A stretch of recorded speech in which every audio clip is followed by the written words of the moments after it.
এক গ্রামে গফুর চাচা নামে এক গরিব কৃষক থাকত। খুব সোজা সরল মানুষ।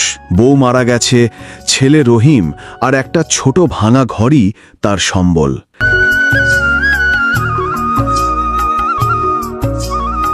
একদিন জমিতে কাজ করতে করতে গফুর চাচা এক ইনজোর্ড হাঁস পায়।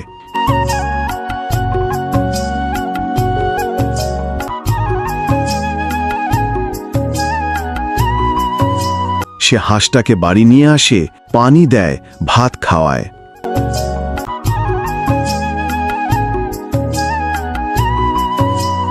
রাত পেরিয়ে সকালে উঠে দেখে হাঁসের নিচে একটা সোনার ডিম।